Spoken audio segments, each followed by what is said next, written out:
This is football. I am Kevin Clark. Super Divisional weekend. Can we do that? We couldn't call it Wildcard Weekend. Let's just call it Super Divisional weekend. First of all, I'm going to turn my TV off. Damian Woody is distracting me. He looks great in his suit. Good job, Damian Woody. But I can't watch Sports Center right now. It is almost midnight on January 18th, and every 2025 and every NFC team has reached the conference championship game more recently than the Dallas Cowboys as of tonight. Every single team in the NFC, you can almost accidentally make it. And the Dallas Cowboys have not made the NFC Championship game since they made the Super Bowl in the mid 90s. Um, I'm going to get to a deeper dive on that game. I'm obviously going to do winners and losers from both games. But I do want to just, before I get to the Chiefs game, I want to flick at something I just saw. I saw a bunch of receipts from Get Up where Orlovsky was saying Jane Daniels is a better player. And Booger McFarland was saying in July that by midseason, don't be surprised if Jane Daniels is a better player than Caleb Williams. And everybody was just killing them, mostly Bears fans, but everybody was killing them. And I understand we're always going to have defensive fans. That's just what we do. I'm a defensive fan in some regards. You're a defensive fan in some regards. But I honestly think that we need to break this hive mind of the media declaring certain picks and then the teams going along with it. I just read my kid's really into Pixar. Surprise! And I've just read this book about Pixar and by the guy who created it. And they're like this whole thing. Their whole thing at Pixar is like they have these meetings where they basically just be bluntly honest on why something isn't working. And I kind of feel like with teams, there's very little honesty, there's very little bluntness. They can be controlled so easily by the narratives, the hive minds, whatever you want to call it. And I think the last few years we've seen a bunch of people, whether that's Bryce Young, whether that's Caleb Williams. I think you saw it a little bit with Trevor Lawrence, where the franchise was just like, "Hey, this is a no brainer first overall pick." And I think it breaks down at some point, say especially with the last 2 years, where you go, "Okay, well, shouldn't C.J. Stroud against Georgia have changed the conversation? Shouldn't what Jaden Daniels did in the SEC, where he put up numbers like nobody's ever seen, shouldn't that have changed the conversation?" And it doesn't change the conversation. It's funny to me that 2 years ago, Bryce Young was the first overall pick in everybody's mock draft. CJ Stroud was second. That's what ended up happening 7 months later. I would say Jaden Daniels is a little bit different, but Drake May third, Caleb Williams first. But like these guys who are coming in to the season as number one overall picks, like we gotta find a way to detach ourselves and say, is this the eval or is this the narrative and the fans would revolt if you don't take them first overall? I think that's the decision going forward. And that's why, I mean, there was no kind of ready-made guy. People were saying Carson Beck was going to be 1-1 this year. So, like, I guess Cam Ward is different. Shedeur Sanders is different. It's not, it doesn't apply this year. But what I'm saying is the next time we say, hey, maybe this guy who's supposed to be the quote unquote generational prospect isn't the guy, maybe we should just take a step back and say, this is just called scouting. Nobody's hating. The Chiefs Texans game was built in a lab to drive you nuts, drive you absolutely nuts. There's an old saying like you can make stats are like hostages. You can make them say whatever you want. You can make this game say whatever you want because you can talk about the referee decisions, and I'm going to get there in a second. But you can also talk about all the sloppiness that the Texans had, special teams mistakes, cost them 10 points, missed field goal, the block, extra point, 63-yard kickoff return. That was sloppy. Some of the coaching stuff, the CJ Stroud fourth down sack, where they're thinking too long about it, which I'm going to get to the opposite of that with the Commanders in a second. And then you can just say like the Chiefs played, with the exception of the opening kickoff, which ended up being fumble luck. The Chiefs played flawlessly. The Kansas City Star had this nugget that I've been thinking about for pretty much all night. This was the 8th straight game Kansas City's played without a turnover. That's the NFL record. And the Chiefs have changed so much since Mahomes took over as starter. So much. And they're more conservative on offense. one of the things about Mahomes was that he was able to push the ball down the field and not make mistakes, which is really, really rare. Jaden Daniels, by the way, is doing it. I got to look up the numbers, but it seems like a similar clip to Mahomes early, which is the sign of success. Is anybody can complete a 4-yard pass? Can you complete a reliably deep pass the sticks pass and still not put the ball in harm's way? That's the sign of a sticky career where it's like, okay, this guy's going to play forever and be good. Jaden Daniels can do that. But Mahomes has never put the ball in harm's way. But what they're able to do is they're able to win without even threatening to do that. Like they're not, there's no turnover worthy plays. Everything's in front of them. They're finding holes in zone. They're getting open in man. Like this is a team that's just taking care of the football, playing sound fundamental football. So that's part of it. If you're going to beat yourself, and the Texans beat themselves. Then the problem is they get helped by the refs, and then it becomes a different thing. So all right, so here's a stat that's important and rattled around tonight. Texans are the first team to outgain their opponent by 100 yards, not turn the ball over, and not lose lose a postseason game. Previous such teams, according to ESPN Stats and Info, 49-0. 49-0. Chiefs are going to their 7th straight AFC Championship game, one short of the Patriots' record of 8. I said this many years ago. Within that, probably after 2 or 3, I said the floor. I thought I would never see a team again where the floor was the conference championship game. And then I had to, since the Patriots, and then I had to wait about a year, and I found another one. It is always going to be disappointment for time immemorial if the Chiefs don't make the conference championship game. We don't have to worry about it here. So let's do winners and losers real quick. Winners, Travis Kelce, who I don't know what to tell you. I don't know what to tell you. I told you this was going to happen. It doesn't matter what he does. He had his worst season statistically, 823 yards or something. Oh, well, doesn't matter.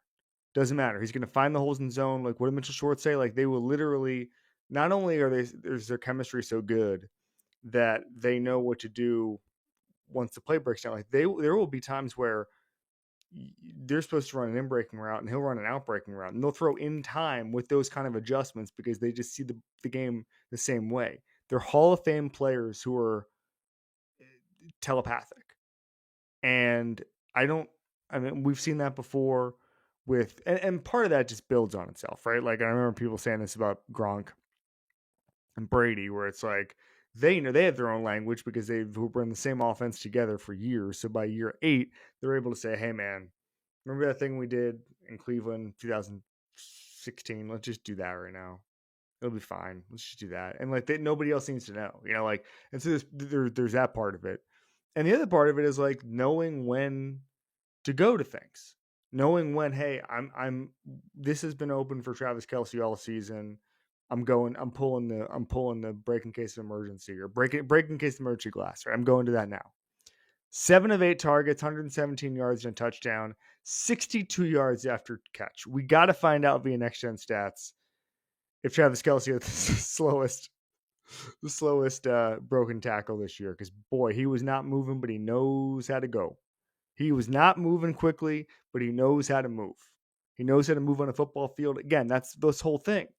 People are like, "Ooh, is he out of shape? Is he out of shape?" I don't know. See you in January when he has 117 yards and a touchdown.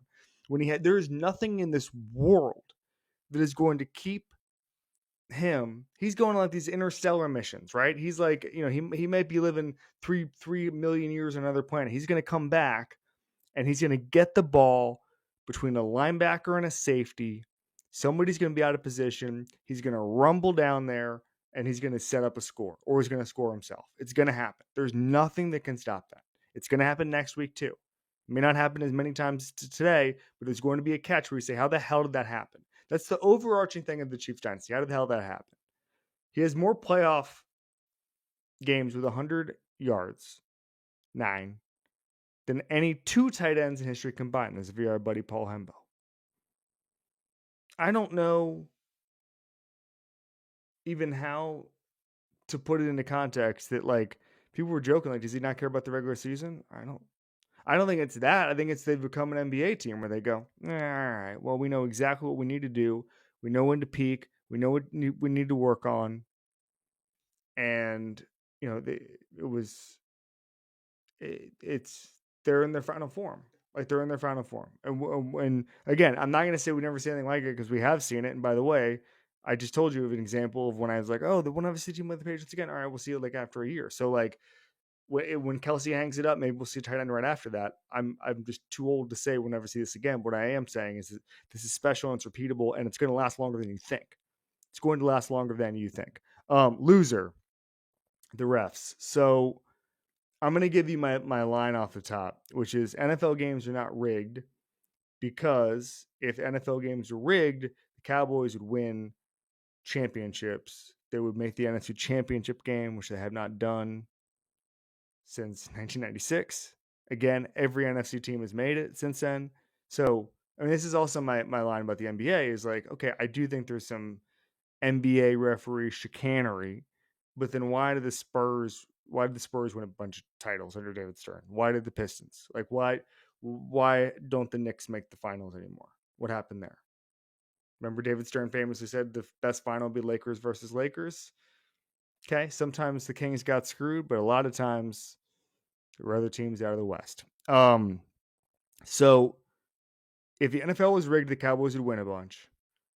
But you cannot come away from this not talking about the refs a lot. And the NFL hates that. They hate that. They don't want that. I've seen the theory that like the NFL thinks any publicity is good publicity. They do not think that. They don't think that at all. And certainly, I also don't think that the NFL would rig kind of what I was saying with the Cowboys would rig it for a team in Kansas City.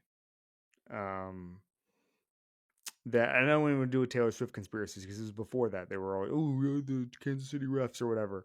Like good teams are well coached and know the rules, and the quarterback gets a lot of protection.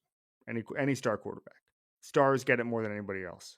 There are some exceptions, like Cam Newton didn't get protected nearly as much as he should have in his career, but we don't need to relitigate that. So that's sort of the argument as to why the things happen the way they do. But that's also not to say that these were good calls. I'm just explaining to you, like this happened with the Patriots all the time. And people would say, "Oh, the Patriots got all the calls." Well, the Patriots they scout referees, like they understood, they did all this stuff during that dynasty, and it was the same exact reaction. It was the same exact reaction. Having said that, there's a big problem with the perceived. First of all, I don't even perceived. I want to talk about the bad call. I really do believe the referees on the play where the Texans guys hit each other, I think they were reacting to the sound of the Texans players' helmets hitting each other, which is not a penalty. It's not a penalty to hit your own teammate. So I really do think they just missed it. And I wonder, I'm not in favor of anything else to slow the game down, but I wonder if maybe replay assist could buzz and say, hey, no, let's go back on this. I've said the same thing. I'll say the same thing about the face mask too, which they missed in the Lions Commanders game. Is that I wonder if it's egregious. You say, hey, you just totally missed this. Maybe they would never do it for protecting the quarterback. Maybe that's just a hard thing to legislate. But I wonder if on those sort of judgment calls, you could have a replay assist to it. I did not like the flop at all from Mahomes. I thought that was the worst thing you could do because everybody's looking at you and saying you get all the calls and then you're going to start flopping. I'm not even sure him getting the call there would have benefited him in the long run. Like he's always usually a lot smarter than that. Like I just don't know. Now everybody's going to have first of all, it's going to be the narrative all week narrative on every talk show, on the shows I'm on, we're going to talk about it, right? And I don't think going into the conference championship game, again, the NFL wants that. So I think if there's a bang bang play or a borderline play, he's not going to get the call. And I think the flop cemented that. I think that, and this is a 1 week thing, but I'm saying with the Houston, when the two guys hit each other, that's one thing. It's all right. The refs didn't see it. You're actively flopping. I think he made a grave error for next week by doing that flop. It was a bad idea. Now they're always going to default to protecting the superstars. I thought tonight about something, a story. Harold Reynolds, I think, told on Baseball Tonight. I was a big Baseball Tonight guy when I was growing up. You just had to be there. And they were saying, I think it was like Greg Maddox or somebody, painted the outside corner and ruled a strike. And Reynolds was like, come on, man, what the hell was that to the ump? And the ump just said, that's the Hall of Fame pitch. That's the Hall of Fame pitch. Hall of Famers treated differently. It's just the way it goes, especially in the NFL, where they've realized they made a let me tell you, this is not news, this is not a conspiracy, this isn't anything. The NFL, remember mid 2010s, where the NFL is looking and Aaron Rodgers is out of the game and Scott Tolzien's in there, or you see what happens when Cooper Rush is in there instead of Dak Prescott. You see what happens in any of these guys where a guy's out for the year and you see Jake Browning instead of Joe Burrow. Those teams drop off a map. They ruin primetime games. They ruin everything. They ruin entire cities' moods. I don't think that's a conspiracy. I think you have to protect the quarterback. And I think just in the brain of every referee, if there's a quarterback who needs protecting, and that's not just Mahomes, there's about 18 of them, they're going to get calls. But when Mahomes does the flop, or when nobody's helping themselves, when Mahomes does the flop, or when the two Texans guys hit themselves and the ref reflexively throws a flag. So they're going to get the benefit of the doubt, but I think there's going to be lingering issues from this game. I don't think it's going away. I don't think you can just hand wave it and say, well, that's the way it is. The flop in particular, not smart. Bad ball. I don't think it's that big a deal. Like, I saw somebody be like, this is going to be the lasting image of this game. Well, he threw a pass when he was sideways, threw a touchdown pass to Travis Kelce, his most famous teammate. Travis Kelce is one of the most famous people in the world now, and he caught a pass while Mahomes was horizontal. So my guess is that's probably going to be the lasting image. Probably not going to be Mahomes flopping. I'm just trying to make a point about the referees. Winner, Steve Spagnuolo. So, first of all, the blitzes were just so well timed. There was one early in the game where I got to watch the tape. It looked like he sent a undrafted rookie as a safety on the blitz. He didn't get home. I wouldn't have done that, but Spags, a lot more about defense than I do. Also, there were injuries to the secondary, so everybody started moving around, but he was still just as aggressive. And George Karlaftis, 8 pressures, 3 sacks, 34 pass rushes. I think that we'll talk in a second about Cliff Kingsbury and how valuable he's been. But the two things that have defined these playoffs so far are that Steve Spagnuolo is probably not going to get another head coaching job, and that Cliff Kingsbury apparently doesn't want a head coaching job because he's gonna slow play it, and he's not going to interview this week because he's not going to interview until they're out of the playoffs. He's being paid out by Arizona. He doesn't leave Caleb Williams. What did Peyton Manning say on the show last week? The inefficiency here is keeping the same system, the same structure, the same language for young quarterbacks. Jaden Daniels is going to have an unbelievable runway now, an unbelievable runway, and I think that's really special. And I think the Chiefs defense are going to benefit from that as well. Loser, Texans offensive line. CJ Stroud pressured on 51% of his dropbacks via next gen stats, sacked 8 times. Again, this is what I'm talking about where you say you can make anybody say anything you want about that game, because you can talk about how bad the Chiefs offensive line was. Excuse me, the Chiefs offensive. You can't say that. Although Will Anderson got home a bunch. The Texans offensive line was all day, and they were getting the crap knocked out of them. Whatever you want to focus on, you can focus on. This is a fungible thing, guys. Whatever talking point you want to make, that's why it's like go to the bar tomorrow and just start talking about this game, and people are going to have 8 different conversations. You very rarely have that. It's a very special thing. Whatever BS hobby horse you want to talk about, guess what? You get to make it. Very rare that you get that. Very rare. You get to make up whatever you want about this game. The Chiefs on the blitzes were really getting home. 8 pressures via next gen stats. 8 pressures had an unblocked rusher, and that's not offensive line. That's only 8 of his 21 pressures. Blitz on 70% of passes. This game could have gone a lot differently. They were leaving guys open in the middle of the field. There were drop passes. There were miscues. There was a sloppy game. As I said, like the stupid decision to think about fourth down for so long and then barely getting the snap off, then getting sacked. It was bad coaching. It was bad coaching. So this game, if you're angry about it, like everyone should be kind of. I guess Chiefs fans are happy about it. I saw Nick Wright making a victory lap. Congratulations to Nick. But everybody else, neutrals, Texans fans, just absolutely just boiling over with rage.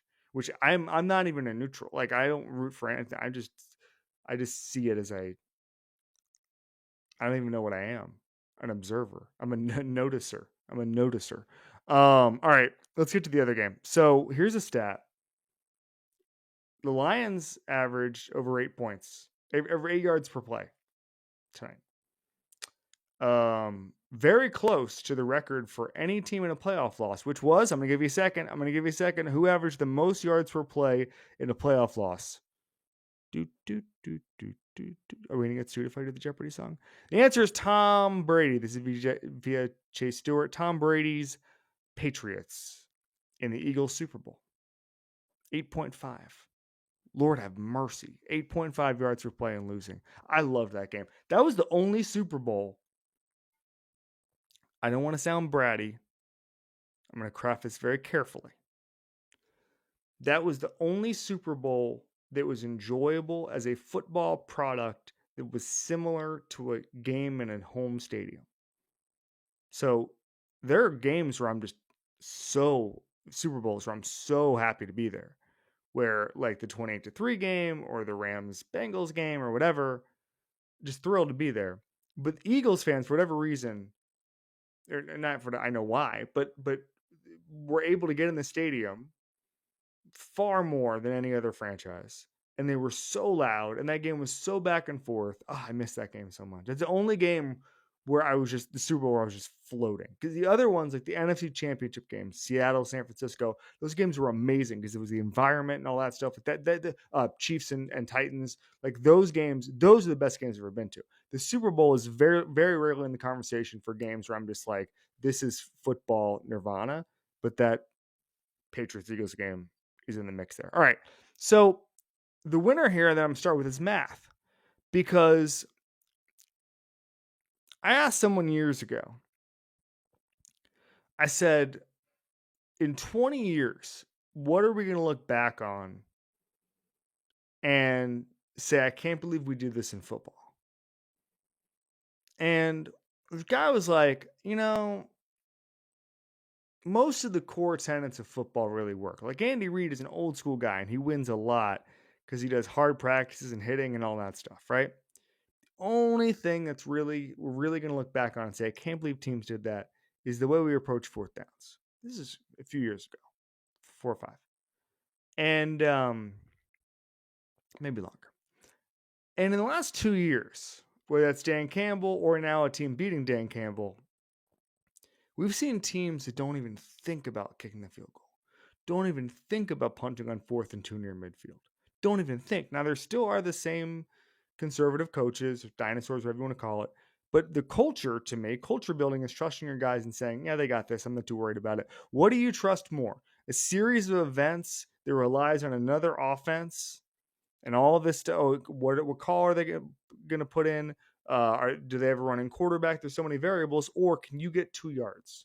Can you get 3 yards? In Cliff Kingsbury's case, he's just going to call mesh, which is a perfect play. Wait for it to develop. Trust his guys. Trust his line. Bang, hits him. Or just, we're going to find Zach Ertz in the end zone. Bang, he's right there underneath. Or they're going to be so disorganized at the back that they're going to get a first down. Bang, first down.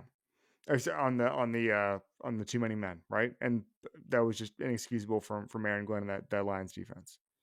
But they're 3 of 4 on fourth downs, and they get the fourth down conversion off a penalty to the Lions. That's 4 possessions they were able to extend. They stole possessions like bunts in baseball.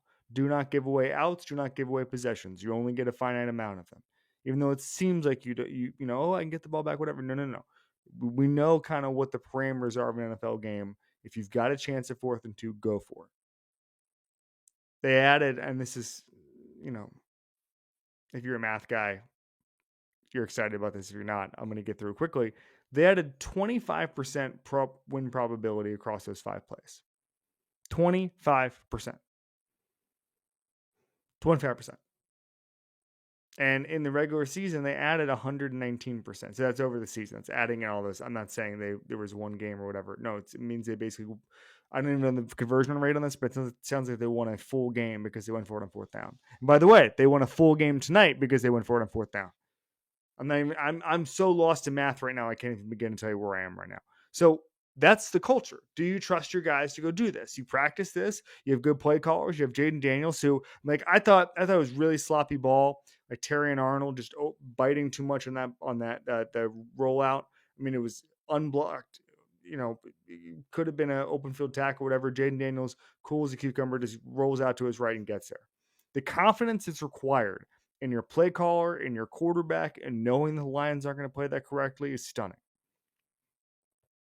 They've converted, via my buddy Austin Gale, 81% of fourth downs this year. Okay.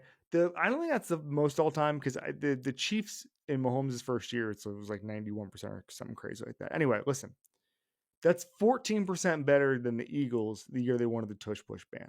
So this tush push thing we thought was automatic, right? And it was actually, frankly, and my problem with the tush push is it seems so anticlimactic. Like when you're in a stadium, it is nobody even gets hyped up for it or anything. It's just like, oh, there's the tush push. Meanwhile, the Commanders, it seems like they're running a much lower percentage play, but they're actually converting at a much higher rate. That's incredible. That is incredible. And to not say anything, to go out there, just execute, that's Cliff, that's Jaden, that's the skill guys not dropping, and that's Zach Ertz being open and catching the ball. This is unbelievable. Dan Campbell knew this. That's why he did what he did last year. You have to score touchdowns. Field goals are failures. You have to score touchdowns in modern football. There's an unflappability there with Jaden Daniels that on fourth down is going to give them a massive advantage for the rest of their career. We're seeing greatness, and that's important here. We're seeing greatness. I'm going to get to Jaden Daniels here in a second, to like the topic. But we're seeing greatness, but then we're seeing greatness, and we're getting an infrastructure that is allowing him to be himself. That was my whole thing with Joe Burrow when he first got there, which was to Cincinnati, which was I said he wants to change the culture, and whatever was going on in Cincy that year, the second year as a starter, they let him change the culture. Not everybody would do that. Now, I don't know what's going on with the defense and the free agency and all that stuff. Maybe that's Warren's welcome. But Jaden Daniels is great, and his supporting cast, coaches included, his infrastructure, everybody around him, everybody in that building is helping him be greater. That's exactly what you want. Now, let me get to the topic at hand. So the winner, surprise winner, Jaden Daniels. There's a reason no one gives a crap about anything except quarterback in this league. It is the one thing that everybody, I don't know if you know, like the IQ charts, right? I'm talking about the meme where it's like the smart person and the stupid person say the same thing. And there's a middle brow people and they say, oh, it's like, here's the thing. The dumbest people alive and the smartest people alive say quarterback is all that matters. In the middle, you have all these people saying, oh, no, you can do this. That's true. But it takes so many different things. Look at that game tonight. How close is your team to being able to compete with Jaden Daniels or Patrick Mahomes for that matter? How close is your team? Either they've got somebody who's similar to Jaden Daniels, they're trying to get somebody who's similar to Jaden Daniels in this year's draft, or they're trying to do everything perfect. They're trying to be like Jalen Hurts, a very good quarterback, but I'm saying, think about the Eagles and their defense and how many things needed to go right for them to improve this year. Like, you need so many pieces, or you can just have one guy who solves all your problems. This guy solved the problems of the Washington Commanders. The Commanders. Josh Harris bought the team, but you can't overnight. Like, Josh Harris did the best job in the world last year. He wasn't Daniel Snyder. But this year, he needed to take a step forward. And he hired Adam Peters, who's good. He hired Dan Quinn, who's much better than I thought and good. Cliff Kingsbury, much better than I thought, good. But the only reason they're here is that Jaden Daniels is as calm a rookie as I've ever seen. Now, the reasons for that are many, but I've gone into other pods. But how big is that gap between having a Jaden Daniels and not. That's the reason we have this. So that's the reason all we have this discourse around quarterbacks. It's all we talk about. It's all we talk about. On June 3rd, we're just ranking the quarterbacks. Why? Because it's all that matters. It's all that matters. In the modern game, it's a barrier for entry for everything. Only 7 times NFL history has a rookie quarterback won a playoff game on the road. Jaden Daniels is 2 of those 7. He would be the first rookie to get 3. Mark Sanchez, Joe Flacco both won 2. He carved up the blitz. 12 of 16 against the blitz, 191 yards, a touchdown. Second most passing yards against the blitz by a rookie since 2016, according to Next Gen Stats. It'd be very intrigued to know who is number 1. Thinking out loud. Not sure. I mean, honestly, it could be CJ Stroud last year. But man, this is why we do it. This is why all we care about as a quarterback is because everybody is waiting around. There are, and I would include the Bears in this, 14 teams who are waiting around for Jaden Daniels. Tennessee's hoping it's Cam Ward. Maybe Cleveland's hoping it's Shedeur Sanders. I don't know how that's going to shake out. But this is what you pray for. This is what when you put your head on the pillow in your darkest moments of, we've lost 4 in a row or whatever, and it's cold and the season's over and the coach is going to get fired, you go, give me a Jaden Daniels. And Commanders fans get to go through this. They get the 2 greatest kind of shocks to the system you can get at once. They got a better owner and they got a franchise player who's going to change everything. Because you could say the same thing that, it's been a while, but, Stephen Cohen and Juan Soto maybe. I don't know. I'm not a baseball guy. But it's that kind of experience. You go, oh, everything's going to change now. Oh, not to be flippant, but like your mental health changes. Like you're just a pep in your step. Oh, wow, my team's not a complete drag on me anymore. I'm not like, it's a real thing. Jaden Daniels is changing people's lives. That's 100% correct. Don't even argue with me because if you know it, if you felt it, you know it. And if you haven't felt it, it means you're not even listening to this podcast because you don't feel sports at a deep spiritual level. Who's the loser here? The Lions franchise. And that literally, yes. But first of all, before I get into why they're a loser, I had some notes here in case they won early, obviously. But Brad Holmes drafted so many guys who run so hard and play so hard. And I don't think that's going away. It's going to be a next year thing. Ben Johnson, we saw what that was tonight, like the double toss, which by the way, I didn't know this. So we saw the double toss thing. That was, it appears, borrowed from a Steelers game in 2004. It was the first time that Ben Roethlisberger and Eli Manning played. And Antoine Randall was on that team. He's now the Lions receivers coach. So likely, I've not heard, but I still don't think they would ask him in a losing post-game presser. But likely Antoine Randall put that play in. I said that was funny. But here's my issue. This sucks for them because it wasn't supposed to be this way. They were supposed to be, if they were healthy, they would have gone to the Super Bowl.